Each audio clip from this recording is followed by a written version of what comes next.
সকলোলৈকে মৰমৰ শুভেচ্ছা জনাই আকৌ মই আহিলোঁ নতুন এটা ব্লগ লৈ।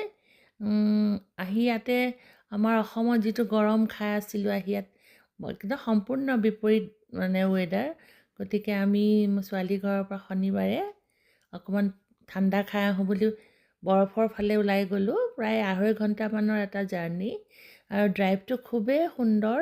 আমি গৈ পালোঁগৈ পেৰিছাৰ বুলি এটা জেগা। তাতে আন বছৰতকৈ এইবছৰ বৰফৰ হেৰিটো কম, তথাপিও খুব সুন্দৰ লাগিল।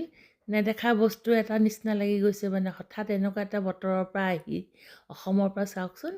আৰু ইমান আমি গৰম কাপোৰ লৈ গৈছিলোঁ আৰু তাৰপিছত নাতিকেইটা আৰু যি যোৱাই আমি 5টাই গৈ তাতে পালোঁগৈ। পাই সেয়া দেখিছেনে, ছোৱালীয়ে নাতিনীক একদম খেলি ফূৰ্তিত ক'ব নোৱাৰা হৈ গৈছে। আৰু আমি আৰু এনেই বৰফতে অলপ খোজ কাঢ়িছোঁ। আৰু পাহাৰ ওপৰলৈ যাব পাৰে। এয়া দেখিছেনে, বেলেগ মানুহবোৰে স্কি কৰি আছে।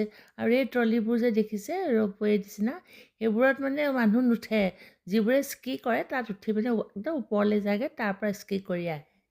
আমি আৰু এই ঠাণ্ডাটোকে উপভোগ কৰিছোঁ মাক জীয়েকে।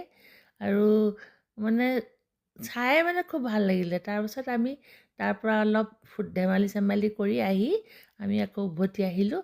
উভতি আহি প্ৰায় আপোনাৰ 1 ঘণ্টামান অহাৰ পিছত এটা আমি ডেম পালোঁ। সেইটো হৈছে জিন্দামাইন বুলি। ইয়াৰ পৰাই আপোনাৰ আমাৰ গোটেই অষ্ট্ৰেলিয়াখনৰ বিদ্যুৎটো উৎপাদন হয়। আৰু তাৰ কাষতে এখন খুব সুন্দৰ পাৰ্ক আছে। সেই পাৰ্কখনতে ইহঁতি বাচ্ছাকেইটাই খেলিলে, ময়ো নাতিটোৰ লগতে অকণমান ফুৰিলোঁ। আৰু খুব বেছি মানুহ আহল বহল কাৰণে আৰু এইখিনি জেগাত মানুহ নাই, কিন্তু সকলো সুবিধা খাব পাৰে, আপুনি খেলিব পাৰে। আমি ঘৰৰ পৰা খোৱা বস্তু বনাই লৈ গৈছিলোঁ।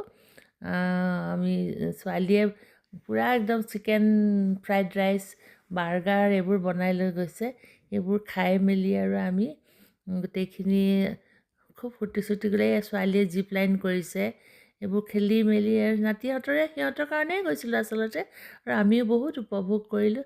মই ভাবিছোঁ মইনো কিয় অকলে উপভোগ কৰোঁ, আপোনালোকৰ লগতো শ্বেয়াৰ কৰোঁ নহয় জানো।